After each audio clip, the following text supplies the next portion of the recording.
Welcome to Duck Season Somewhere podcast. This episode is brought to you by the following sponsors. GetDucks.com, your proven source for the very best waterfowl hunting adventures. Argentina, Mexico, 6 whole continents worth. For 2 decades, we've delivered real duck hunts for real duck hunters. And USHuntList.com, because the next great hunt is closer than you think. Search our database of proven U.S. and Canadian outfits. Contact them directly with confidence. Trust is earned. By the numbers, 121 waterfowl subspecies bagged on 6 continents, 20 countries, 36 U.S. states, and growing. I spend upwards of 225 days per year chasing ducks, geese, and swans worldwide. And I don't choose shotguns for their brand name or the cool factor. Y'all know me way better than that. I've shot Benelli for over 2 decades. I continue shooting Benelli shotguns for their simplicity, utter reliability, and superior performance. Whether hunting near home or halfway across the world, that is the stuff that matters. Sit means sit and stay until it doesn't. No matter how well or how often trained, retrievers want those ducks as badly as we do, maybe even more. Chardog might be titled, but she's still just a dog. I'm over 50 years old and I still do dumb stuff, trust me. Retrievers are family. I wouldn't endanger my children near heavy traffic, and I'm not going to risk my dog jumping in front of blazing guns either. Gundog Outdoors' patented quick-release safety system is fully adjustable, tethers to any blind or stand, has titanium stakes for frozen ground, and a quick-release marine-grade shackle to quickly release Fido when the smoke clears. Visit gundogoutdoors.com.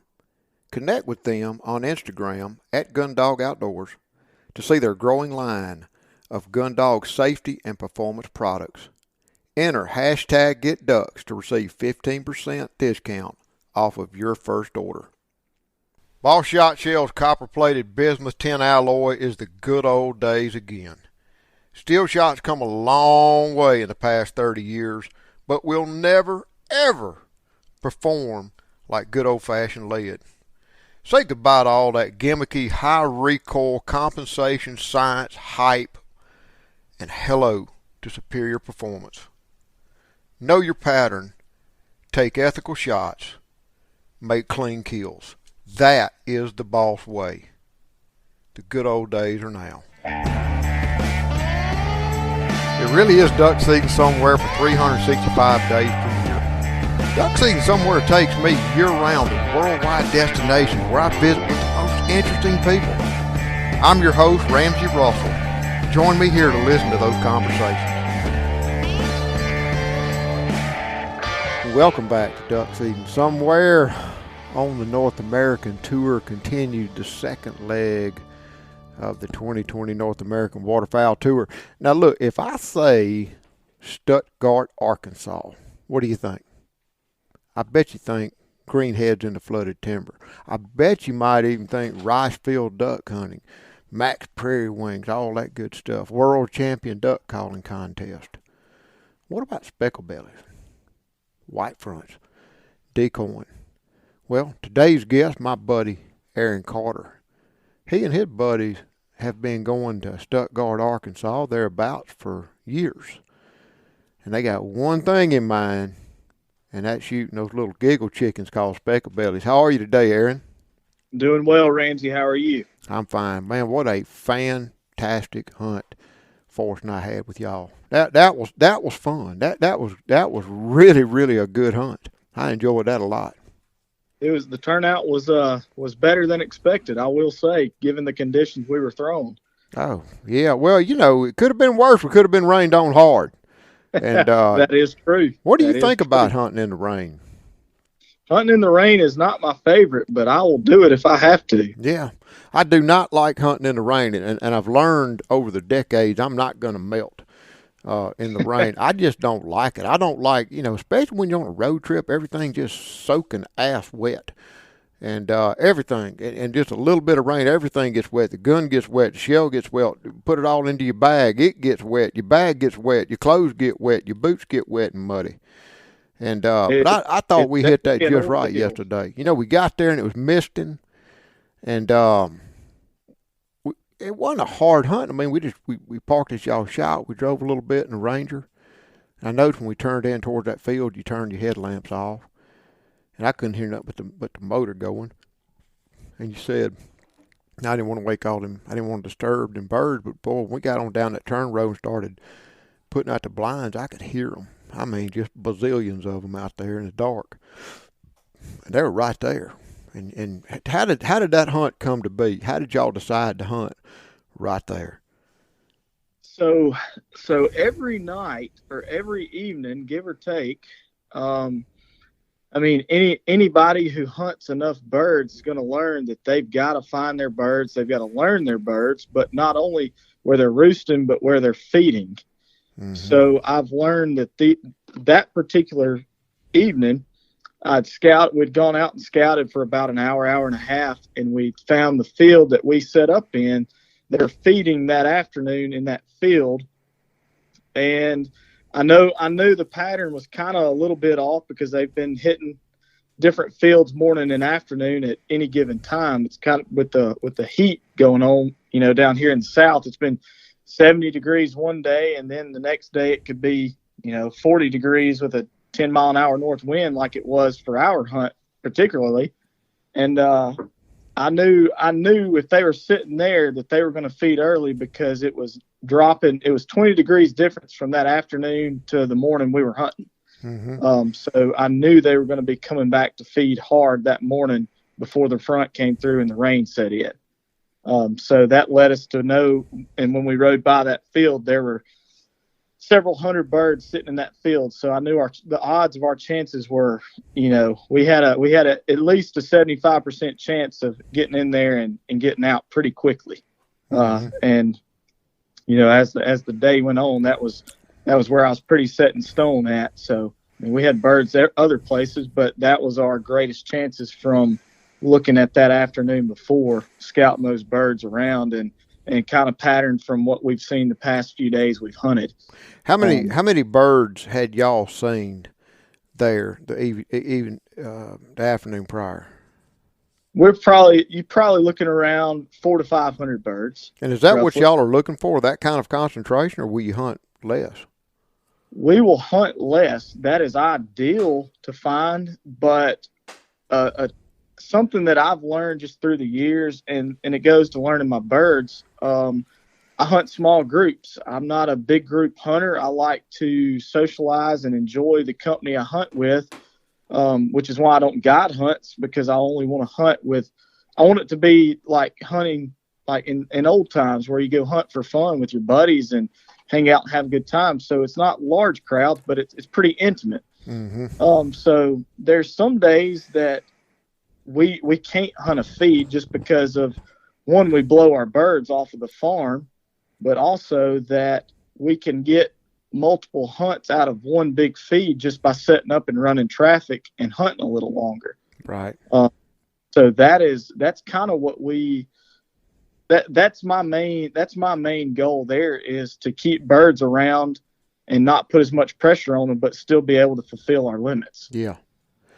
Well, that sure worked. One thing I got to wondering as we were sitting out there waiting on the birds, you could hear them over to the, to the east, getting restless. You could hear them kind of roll a little bit and start giggling and carrying on. But I got to wonder, I said, it's possible these geese weren't really feeding here. This is right next. I'd say we were a half mile from their roost.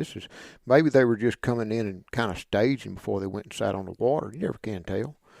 That's right. That's right. I've noticed too how a lot of times geese in particular, they don't a lot of times go to one field and spend the day. They don't leave the roost, go to a field, go back to the roost, and hang around, and go back to the same field and feed and go back. I mean, they may be bouncing around to several different fields.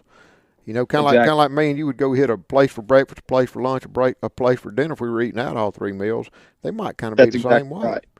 And I just got to wondering how that was going to shake out, but it worked out good. We were it was a real flash in the pan type hunt. We were just there, got there that night as soon as we could from Mississippi.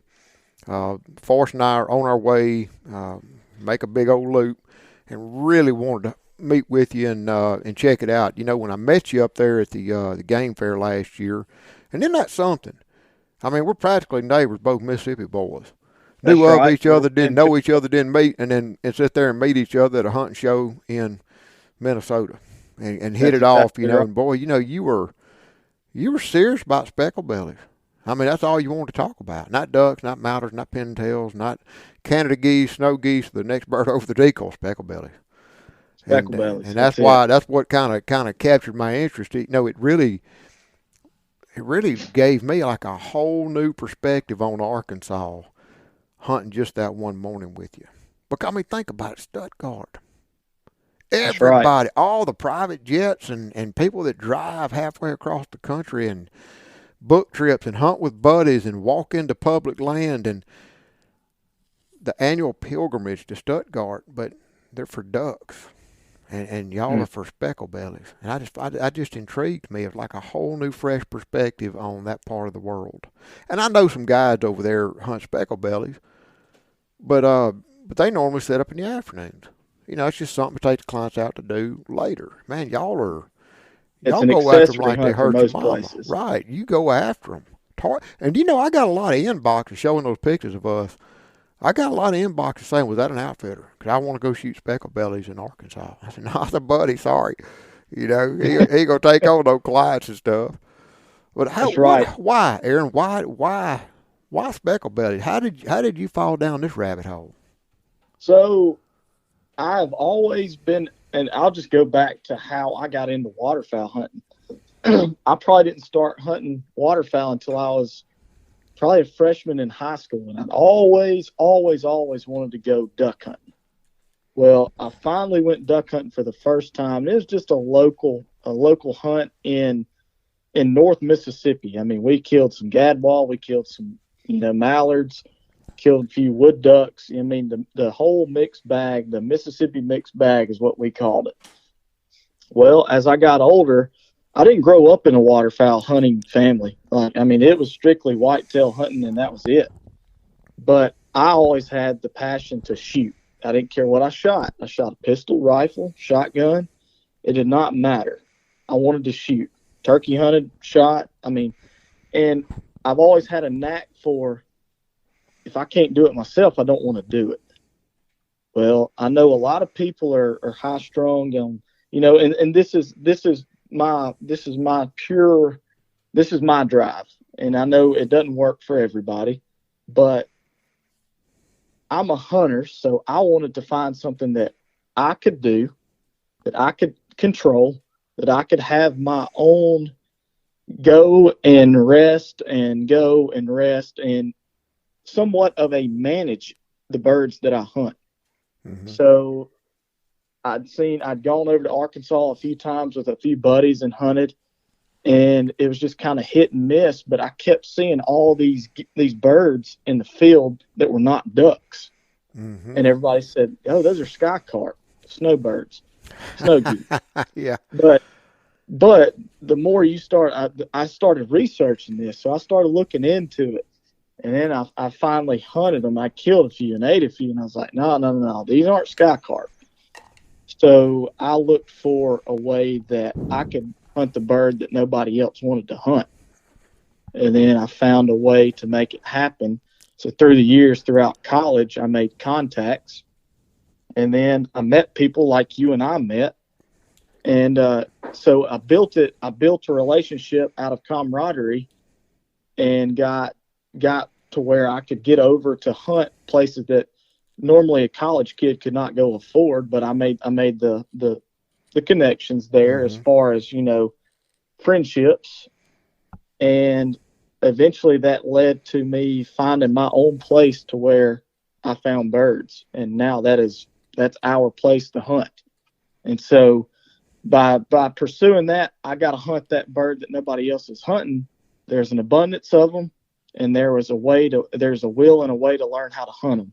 And that was what led me to them. Mm-hmm. But then the final product is they work in vocally, and I'm going to say attractively, like a mallard, except the whole response to me is a lot greater when they finish right there at your feet, sitting there yelling at you when you're yelling back at them. Boy, they do. Yeah. They sure do. I felt I felt right at home with y'all. I guess because y'all are Mississippi boys.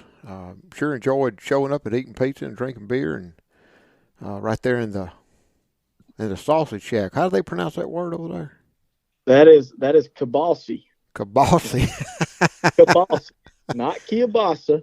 Yeah, Kielbasa. Kabasi. And Yeah. that's a local term that is used in that area. It's homemade sausage that they make. A lot of those guys, the farmers there, that's what they like to do is sit around, drink beer, whiskey, and make food. And it's kind of it's very welcoming, and they like to share as well with it. So I think our farmer sent some home with y'all. So hopefully y'all get to try that out here Oh, shortly. Whenever. he loaded us down. We had to take drink water out and put it in the back of the truck. It wouldn't fit in a little soft side ice chest we have with all those dog boxes, and he loaded us down with sausage. So we're gonna share it with till it runs out. We got a lot of stops along the way, and we're gonna fire up a grill or fire up a skillet and eat some kielbasa sausage, not Good. kielbasa, kielbasa. And I Kibas. hope it's good. Have you had some? It's very good. We've Yeah. he actually makes it in like the links like he gave you, and also an actual sausage patty. So he's Mm-hmm. got various methods of ways he likes to eat it. You told me a story yesterday that I just found interesting, and I'm not giving up, names and GPS waypoints. We're not talking about that, but I just find this very interesting that how it is that y'all came to have a place to stay, and how it is y'all's footprint of exclusive uh, hunting area continues to grow and expand just by being good guys. I mean, could you kind of elaborate on that? What I'm trying to talk about here. I mean, can you elaborate on that? Y'all, Absolutely, yeah. absolutely. I So mean, in this day and age, I find it just utterly amazing. I really do. I think it's a great story. so what? And it's actually a pretty funny story too. It's actually a good one. So when we first started, I was in a club in Northeast Arkansas, and we killed a good many of birds up there. And I told, my buddy Jason there, I said, this, I like it, but I can't hunt the bird I want to hunt. And I don't like being told when I can and cannot hunt, because birds don't always feed in the morning. They don't always feed in the afternoon, but we were constrained to a certain time we could hunt. Hmm. So that led me back to where I'd originally kind of been hunting for all along anyways. So we got down there, and I found some birds, and I talked to a farmer, and it ended up by a blessing of God that he said, you know what, I got a field you can hunt. And we became friends, and we kind of settled on an agreement. And so we started with roughly probably a couple hundred acres. Right there in that patch where we hunted was the Hmm. original grounds that we had come to terms with. Okay. So that plot right there, which is probably a 4 acre or 400 acre plot there, we came to terms with. And I figured out ways how we could hunt it. And a lot of days it ended up just running traffic. We didn't kill many birds, but throughout the years, we became friends with everybody that was friends with our connections. So it was more like we were becoming family, and that was meeting new people and then going places with our connections. And and I'm gonna say But you Jeffy. took one of them. You took one of them hunting one time. Is that right? That's correct. Yeah. That's correct. I started telling our main connection there that I was like, I want you to come with us. We need some more guns, but two, he's a super great guy, and he's hilarious. I mean, he's just a good guy. He said, all right, fine. And the whole reason he never wanted to go was because he had never hunted out of a layout blind, and he knew we tend to hunt out of those from time to time, depending on the hide. And he said, well, Aaron, all right, I'll go.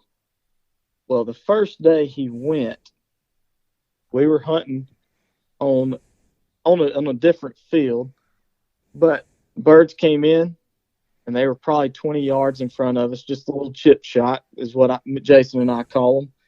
And we said, okay, shoot them. Well, we heard this flopping around like if you had a chicken in a paper sack, just flipping and flopping and going everywhere. We're like, what the hell is going on? Well, we had learned, he said, how are y'all seeing these birds? He said, how'd you pop out of these blinds so quick to even shoot them? I didn't even see what the hell y'all are talking about. And we said, they were right there in the decoys, right there. And he goes, oh, well, I was actually looking up at the stars up there. No wonder I couldn't see them. Mm-hmm. Well, come to find out, he had his gun in the blind, and this is something, please, nobody ever do. This is, if I can teach somebody here, do not ever put a gun in the actual foot bag of a layout blind with you. No. There's a bar there for a reason. Yeah. So he said, well, I was trying to get this GD gun out of this blind without shooting my feet off. So that's why I was flopping around in here. So I said, okay, all right, time out. This is where I'm going to teach you. So we taught him, and we ended up like 10 minutes later, we killed our birds and we got out. Well, after that hunt, and we left for the weekend, and we came back the next week, and that is when that story started popping up with him and all his friends. And we were out to dinner that one night at a local restaurant. It was he and I and his family. So we're eating supper with his family at this point in time. That's where Jeffy comes into play. Mm-hmm. Oh, y'all are the goose hunters over there. He goes, man, I've been wondering what that's all about, because Jeffy's he's a big deer hunter, as y'all saw in the Kibasi shack in his house. There's just big deer heads everywhere. That's his bread and butter there. He dreams about deer hunting. A lot of big deer. Big deer.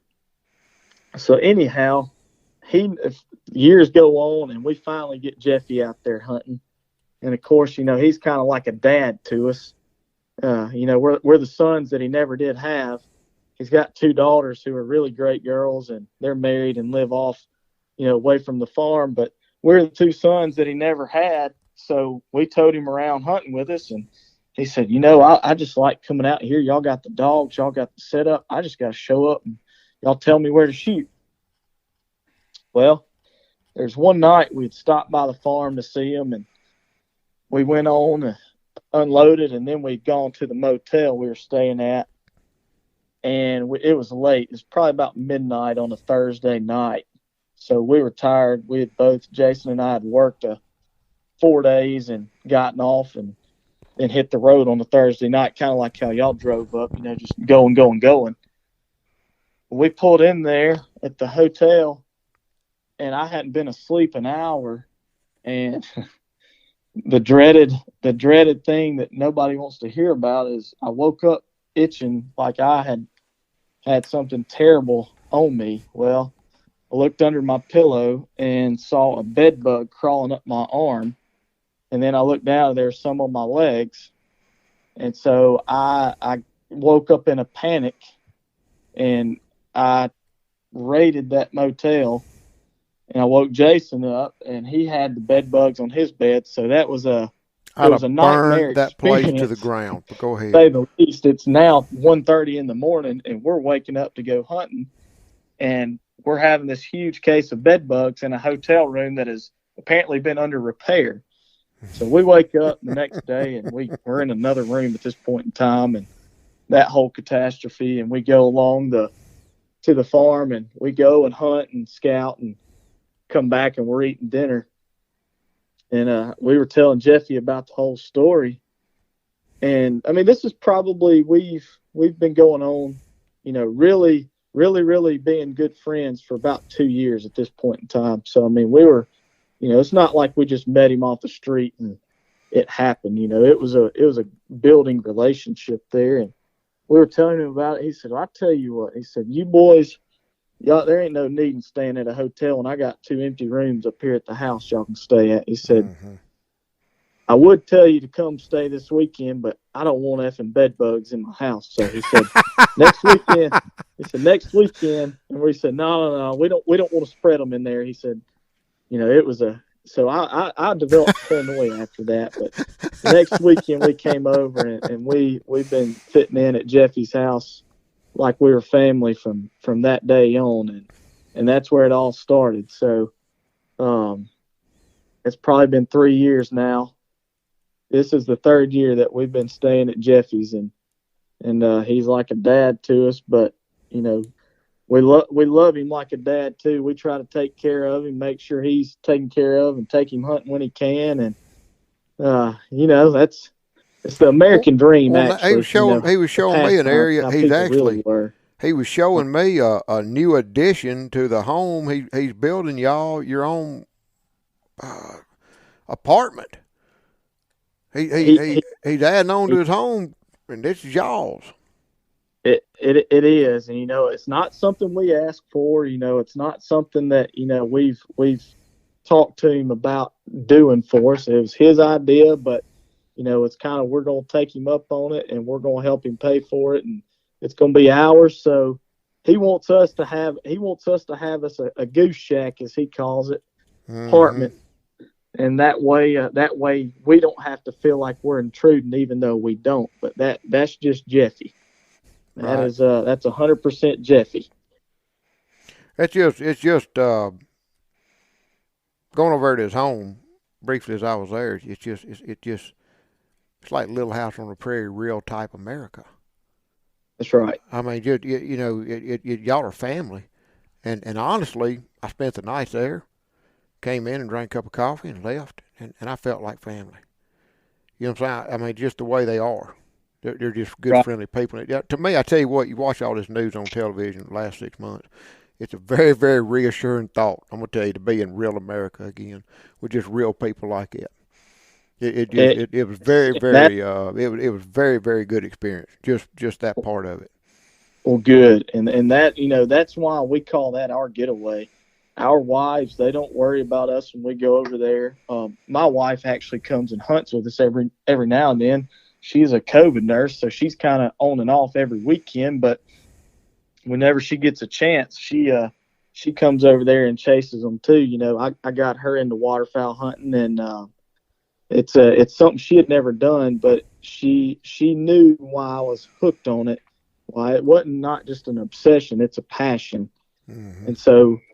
She understands for 3 months what's going to happen, and she tries to be a part of that as well. So funny story is we got married last November, so we've only been married about a year and a month now. I didn't know that. Well, so I told her she wanted a fall wedding, and we got married middle of November, which was last year before there was an early spec season. I told her, I said, well, babe, if we get married here, we can't go on a honeymoon because the next weekend was the opening season of spec season. She said, no, I'm fine with that. So the next weekend we were in Arkansas shooting specklebellies. Yeah, she's a keeper, Aaron. I'm gonna tell you right now, that woman's a keeper. She is. There's nobody else I'd trade her for. I guarantee you she is. All right, tell me this. I was conspicuously the only person shooting a 12 gauge yesterday. And I've got a 20 gauge. I've got a 28 gauge. I shoot a 12 gauge. Why? Yep. Because, I ain't about the artsy-fartsy of it all. I just shoot the bird. That's just me. Swing a big hammer, 12 gauge. I just shoot it. I shoot it everywhere. And that's right. But y'all were all shooting 20 gauges. Have you always been just like a 20 gauge guy? Or? So this is going to go back to kind of where, I started. If there's a will, there's a way. I want to figure out. I like to make things interesting and a challenge at some point in time.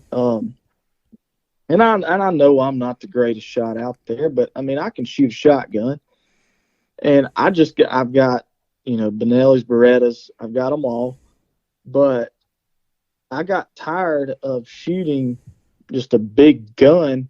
I was like, there's really no challenge to this for me. If they're a decoying bird, why do I have to take a 3.5-inch load 12 gauge and punish them right there at 25, 30 yards? why do I have to do that? So I always shot a lot of clays with my 20 gauge. So now that things were getting a little more, I'm not gonna. They were never getting slow or boring, but I wanted to bring a challenge to myself to say, okay, let's bring this down to a finer science here, and let's try to make it more interesting. So I started shooting a 20 gauge, and everybody's got the question of how do you shoot that little thing? There's no way that's going to kill a bird. Well, I started testing the waters with that, and I found that if I do my part, that bird's going to fall. Mm-hmm. That the 12 gauge was just it. Now shooting the 12 gauge feels like I'm cheating. I will say that, which has led me to be that was the whole rabbit hole that got me to Boss, because that was during the time frame of where I was looking for the load that matched, that I could perfect that science of a pattern of what I could shoot between 15 to 45 yards hunting with out of my 20 gauge to be the most efficient load to not just cripple a bird, but actually kill a bird. Mm-hmm. And so that's where me and Boss came into play, and I did a lots of researches and patterns, and spent a lot of money on chokes, just testing shells, shooting shells in the field, and going from there. And I've now come to the 3-inch 4 in the Boss 20 gauge, 1 1/8 ounce load is my bread and butter. What other loads along the way? Because Boss hadn't been around forever. They're a raging fire right now for good reason, but they hadn't always been around. How did you find your way to Boss? If you follow what I'm saying. Well, I mean, I know you started with steel shot. So how'd you bounce around? Steel shot, which was I was shooting Winchester experts, and I'd played around with chokes there. Well, considering that I was working at Max one weekend for Fall Fest with Dakota Decoy, and a lot of people know this guy, Lee Chose, was there. Well, I started I've heard of him. Lee, yep. And that was the first time I ever met Lee, and through a good buddy of mine, Barton. So, I mean, as the waterfowl industry is, it's very small. That's right. So I met Lee there, and then we kind of got hooked up with some shells there, and we were talking about Boss there, and I said, well, when this comes out, I want to try this stuff. So I got my hands on some loads. Well, then that's when I started talking to Brandon. Me and Brandon actually started conversing back and forth on the makeup of these loads and the patterning and what I was seeing and what he was seeing. And it got very, very technical. And Brandon and I have become very, very good friends through the past 3 years, mm-hmm. just through Boss. And if it wasn't, even if Boss were to disappear tomorrow, Brandon would be one of my very good friends that I talk to almost every day. And so through that helped him get an idea, because he was used to shooting 12 gauge. Mm-hmm. So through me doing research with the 20 gauge and what I've seen and what I tested and what I was shooting, he developed, I tested and got that perfection of what I was seeing in the field compared to what he was seeing, to where it's a happy medium there. Mm-hmm. And now, if I'm not mistaken, that is still what the recipe is today of what we were shooting. And so now that I've been shooting a 20 gauge, Jason has picked up a 20 gauge, and I've kind of encouraged my other buddies that I bring hunting is, especially now that we can only kill 2 birds in Arkansas per limit. It's not a rush, it's not a race. Let's make this a marathon. Let's make this interesting. And, for me, it's a thrill of calling the birds and getting them to decoy. But not only that, now we've got to get them in. I'm not going to say tighter, because I can reach out and kill one at 60 yards with my setup now as it is in a 20 gauge. But, it's a more of a, it brings more sport to it actually than just killing. Mm-hmm. So that's kind of what drives me behind shooting a 20 gauge. And Mm-hmm. on top of that, it's not pounding you all day, every day. Not that you feel a 12 gauge when you're shooting at a bird, but I mean, it's lighter. I mean, it's got its advantages over a 12 gauge to me. But, as Brady Davis says, if they made a 4 inch, I'd shoot it, but 3.5 is all I get. Yeah. So, There's a sub gauge revolution underfoot right now in America, and it's when I was a young man, started off shooting a 20 gauge, and I wasn't big enough, quote unquote, to shoot a 12 gauge. When I shoot a 12 gauge, shot a 12 gauge. I once owned a 10 gauge, and then I settled in on a 12, and I've got 20 gauge, got a 28, got those boards, but I pick up that 12 gauge. Got a bunch of 12 gauge I like to duck hunt with, and but I find it interesting, and ball shot shells started it. They did what no other ammo has done. They brought an ammo to the market that behaves, that performs a lot like lead, and all of a sudden, and I mean all of a sudden, last 2 years, lots of folks are going from 12 to 20s or 28s or 40. Heck, Brandon's got a duck hole now. You can't shoot anything bigger than a 28 on. And that's right. but what struck me is my son, 22, 23 years old, and as a dad in his 50s with a 20-something-year-old son, it's sometimes we're in a different stage and phase of hunter, and I remember being that age, and what my goals were versus now, and I think reading a lot of the reports and a lot of the buzz coming around Ball Shot Shell's fan page and stuff about the 20 gauges, the sub gauges I call them. He wanted a 20 gauge, and he got a 20 gauge last year. Well, I bought him a box, case of Ball Shot Shells, and he's done with a 12. I ain't seen him shoot a 12 gauge since. And he's not doing it for the sport.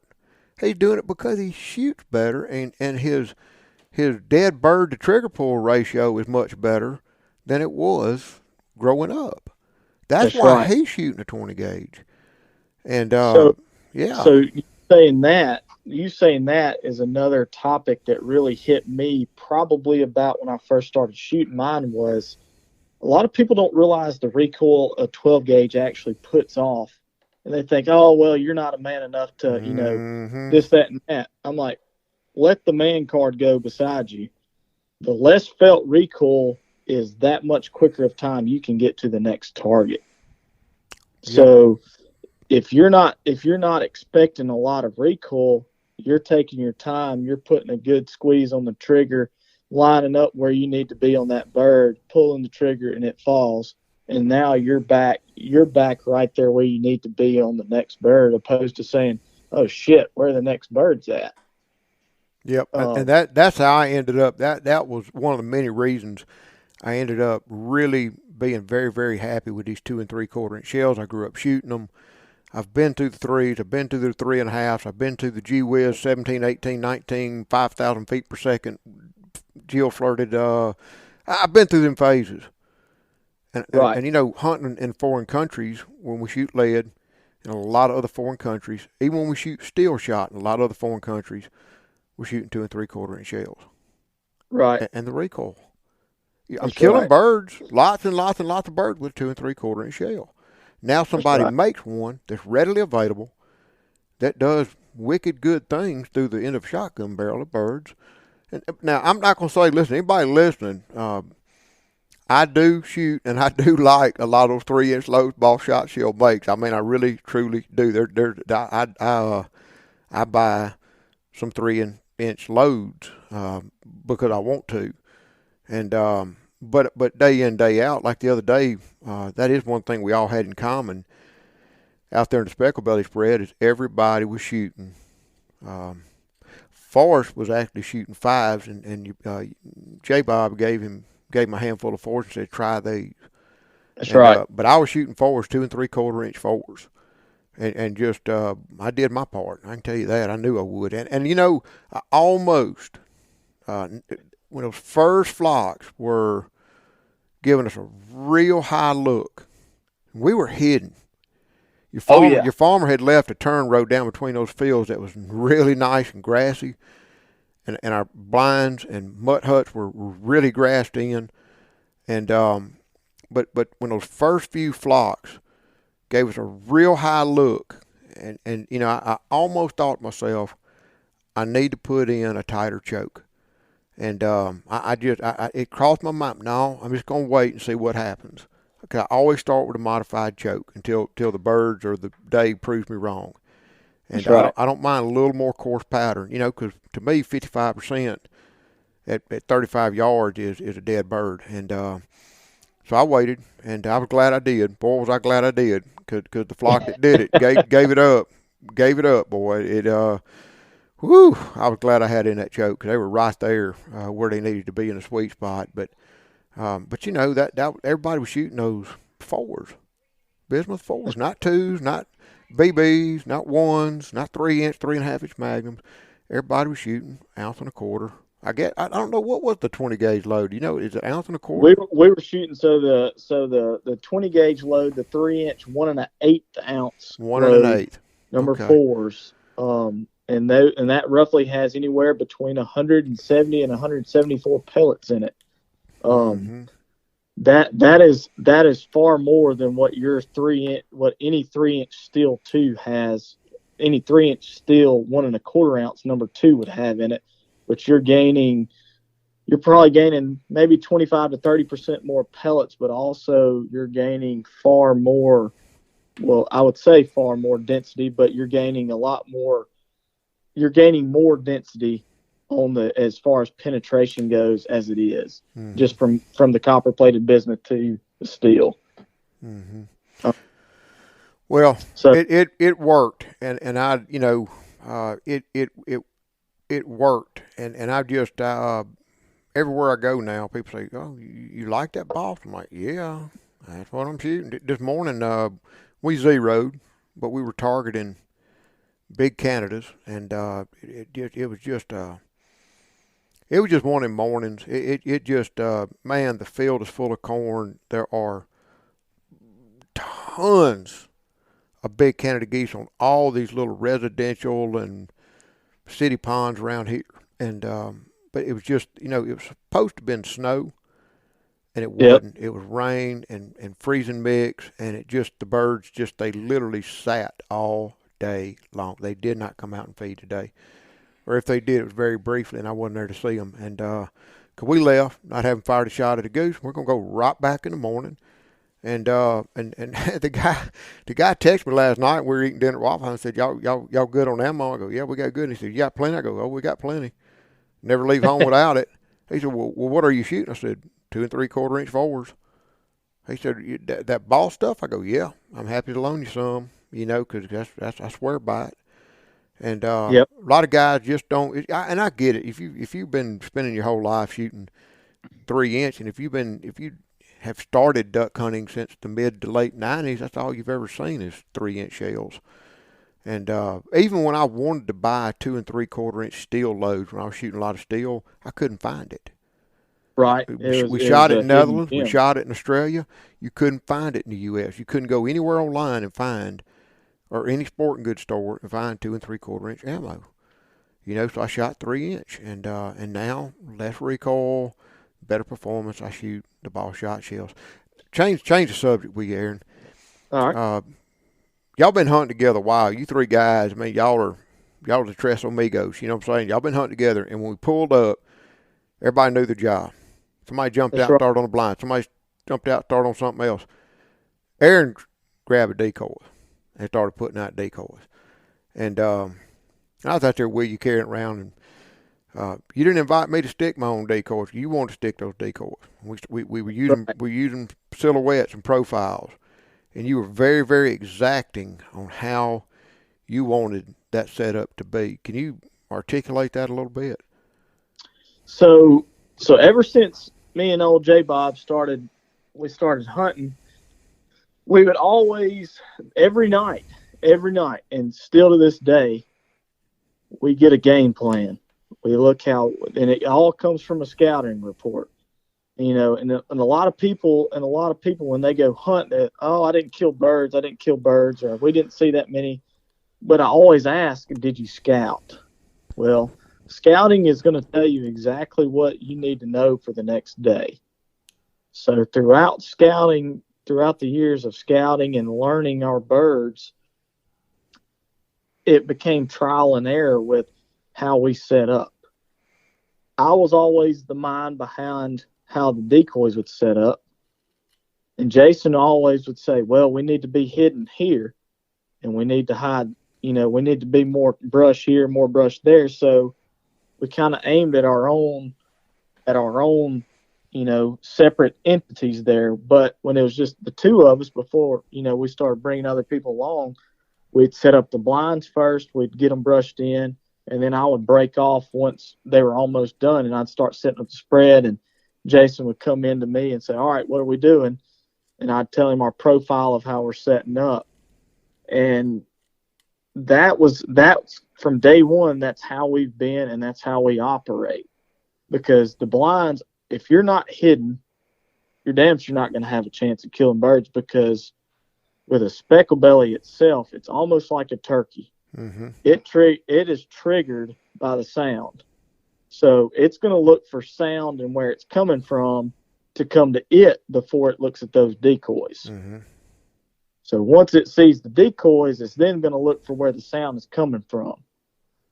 Now that's when it starts coming into your setup of how you're set up. So I mean, like any kind of waterfowl setting up, you want to play the wind or play the cards with the wind as best as you can with what you're given. Mm-hmm. I know we talked about how the Louisiana guys set up decoys if they don't have a hide, but their wind is, they're going to have to hunt facing into the wind, setting up decoys behind them. And the times I've hunted specklebellies, straight up specklebellies at some specklebelly clubs in Louisiana, at 8 o'clock in the morning, if you're there that long, you can't see your boots. It's so dark and that blind is so well brushed. It's a pit blind, right. But the decoys are behind you. They want those birds coming over that little grassy levee into those decoys and to be just yards above the guns and you know what I'm saying? It's a whole different setup versus having the decoys out in front of you. That's right, because they're going to be coming right over you. Every time you make a cluck or you make a yodel, they're looking down. But so just through trial and error and messing up, I'm going to tell you, I mess up probably more than I get it right. I'm not even going to lie. And I'll get out there and that's why I've become OCD about the spread. You saw me that morning, I'd go out there and I'd move a decoy, and you said, Aaron, you think that one decoy is going to make a difference? I don't know, but I'm going to damn sure tell myself it did. Well, throughout the course of the morning, you said something to me about, what did you call those lines where the profiles were facing all the same way or something? You didn't want those. And I noticed your decoys, each profile was 5 or 6 feet apart. Not close. It was different.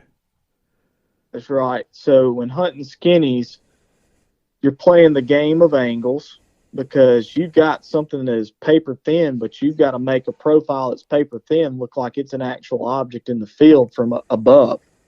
So on the ground, you're seeing a 2D object, but from up high, you're looking at a 2.5 foot wide object, whereas up high the birds are looking at a 1/4 inch object. Mm-hmm. So you're playing the game of angles to where a bird can see part of your spread. So that leads into what we call raceways. If you get too many decoys turned the same way, they all disappear when they're up top. There's no angle to them to where they can see something other than a nothing.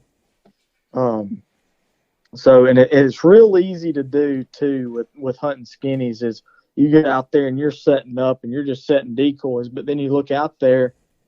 And like we said, on the Instagram story there, I said, see, Ramsey, this is what I was talking about. And I was shining my light, and it looked like there was a 5 foot runway right there, mm-hmm. that you could just run down, that we call a raceway. And up top, that bird's going to see nothing because they're looking at a 1/4 inch, whereas we're trying to look at 2.5 feet of a decoy. But if you would have turned and moved those decoys just a matter of a feet, a matter of feet. So like if you move one 2 foot one way and the other one a foot the other way, you've now created density, is what I'm going to call it. You've created what they can see because you're not casting shadows on another decoy, or you're moving from not seeing one, but you're still seeing a decoy. And the raceways, once they all start lining up, they all look the same, so they disappear on them up top. We get out there. It's all learned by trial and error, and it's hard. And it's hard to correct that. But when you're like running that amount of spread that we did, that's a small spread. It's really about position. It's really about position. And once we got out there, I listened to J. Bob tell Forrest that y'all running that name brand of skinnies yesterday, but y'all got a secret weapon. And sometimes you run an old school silhouette mixed in with them or set up differently. And then sometimes you run full bodies, and sometimes you run full bodies and skinnies, and sometimes you run one or the other or both. That's right.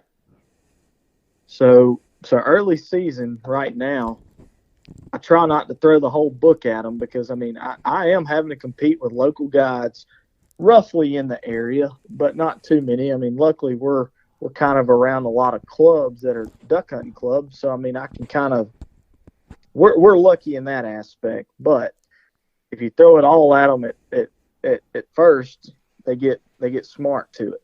Yeah.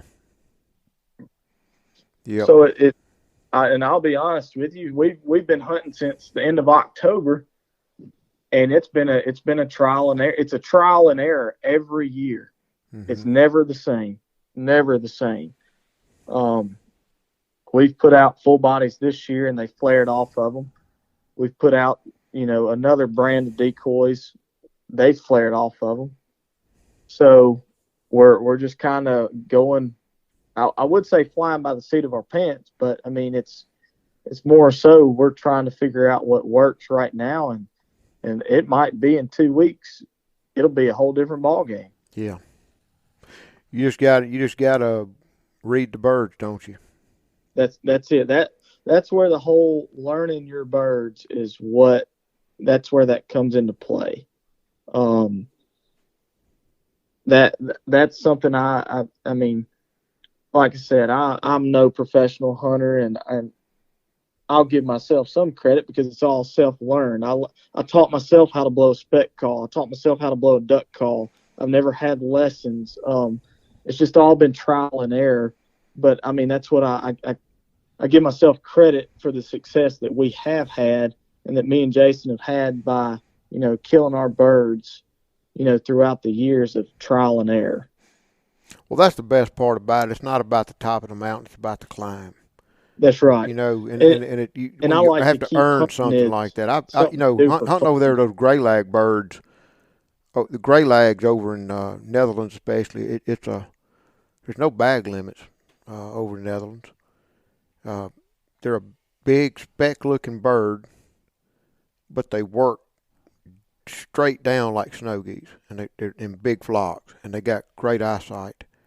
And there's just days, that you shoot a bunch, and there's days it's goose hunting.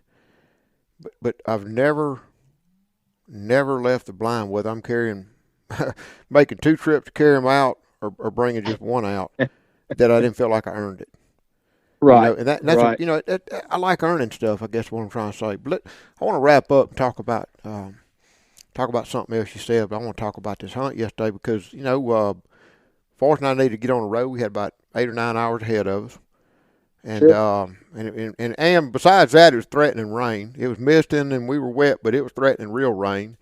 Nobody's weather app said the same thing about when it was going to hit, but everybody said, it's going to hit. The shit's going to hit the fan this morning before lunch. And so nobody seemed to agree when, but it was coming, and you could tell it was coming. And those birds finally started moving around and coming off a little bit. The first couple of bunches ignored us. Some other bunches stopped and give us high looks. And that one bunch, and it was a sizable bunch. I don't know how many was in it. I'm going to say 25, 30. Yeah, that's probably about right. They passed out in front. They bent over to look, give us a high look. And, of course, I'm looking straight ahead.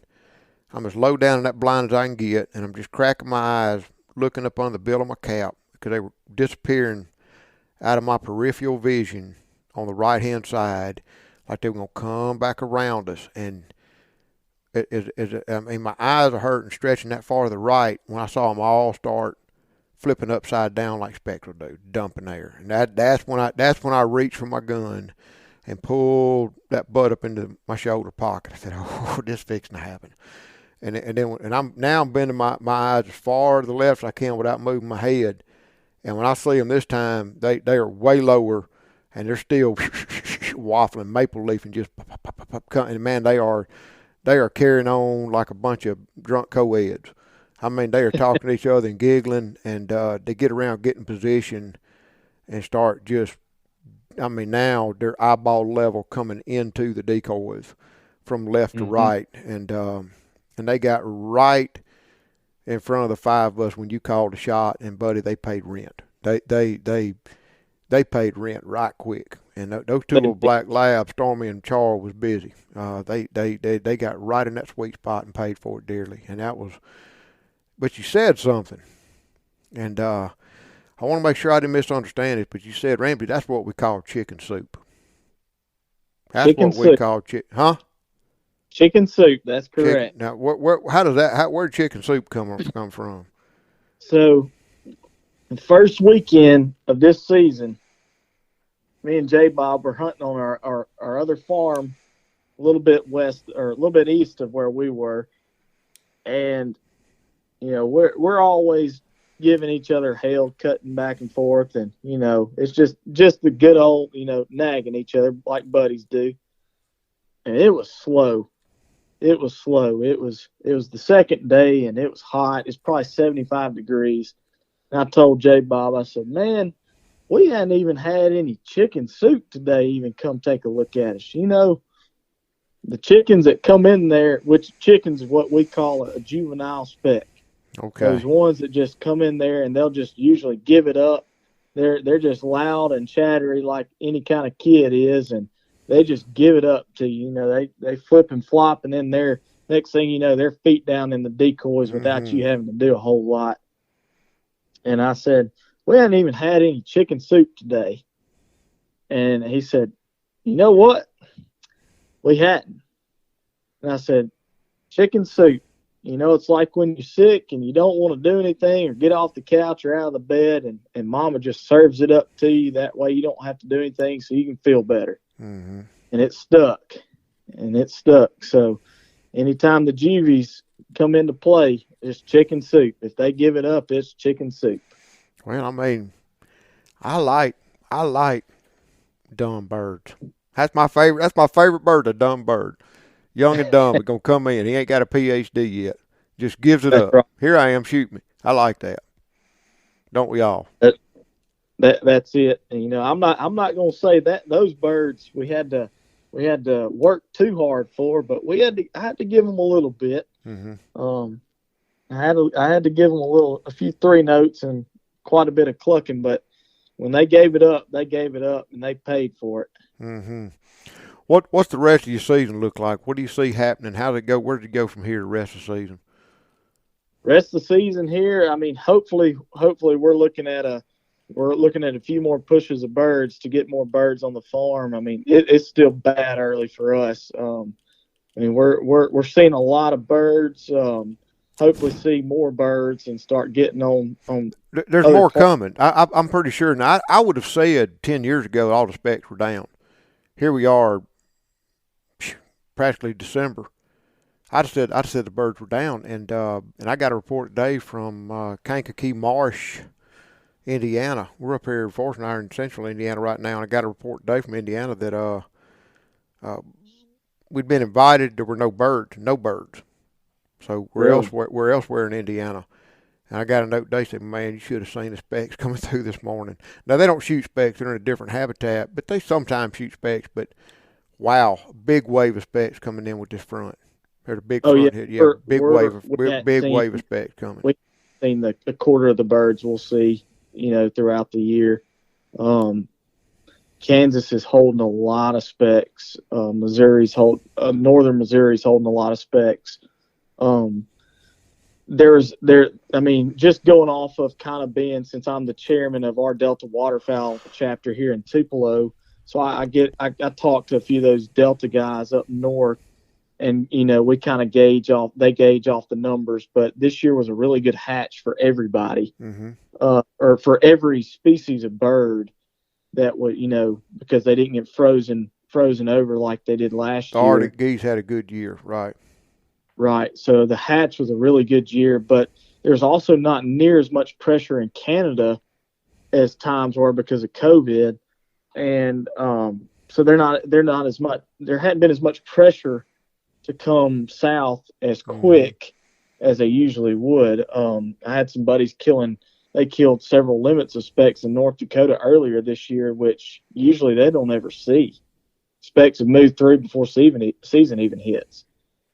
So we've got higher hopes that come, especially come mid-December is when we really see the big pushes down here, that we really start seeing bigger numbers. We've got good numbers now as far as just regional. We've seen a lot of birds, but we hadn't even seen half the snows that we're going to see. There's going to be a shit pile of snows this year as far as juveniles go. We don't target those a whole lot, but just for people who dig the snow goose hunting, it's going to be a wild year as far as the goose season goes. Mm-hmm.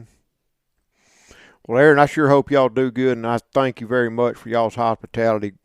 It was a wham bam, thank you, ma'am visit, but we had a wonderful time. That was, and that was little old Char Dog's first specs too. That was her first specs to pick up, and she liked it. I liked it. We all had a great time. Well, I'm glad y'all enjoyed it. It was a quick in and out, and I know that, and we didn't get as much time as we'd like to socialize, but hey, I'm glad y'all came up and enjoyed your visit, and hope to have you back soon. Y'all come back down. We were there for Pollard's wife's homemade cinnamon rolls. Now, look, I wouldn't let him come back without a pan of those cinnamon rolls. Well, fortunately, I get to have those at work every now and then. Wow. So, yeah, I told everybody they'd be in for a treat whenever he came up. Son. He gets to hunt maybe once, twice a year. And we gave him the name of Trigger Puller for lack thereof. Saturday morning. So we gave him the name of Trigger Puller. He had a single come in the spread. I'm talking about 15 yards in front of him. He pops up out of his blind and he couldn't pull the trigger. Oh, that hurts. That hurts. Aaron, thank you for your time. Thank y'all for being here. And folks, thank y'all for listening. Chicken soup. Man, it's kind of like when your mama brings you something, you're having a bad day, and she brings you something to make you feel better. Man, when them young, dumb birds come in the decoy, don't we all feel better? And I hope y'all are being served up a lot of chicken soup this duck season. Thank y'all for listening. We'll see you next time. Duck season somewhere.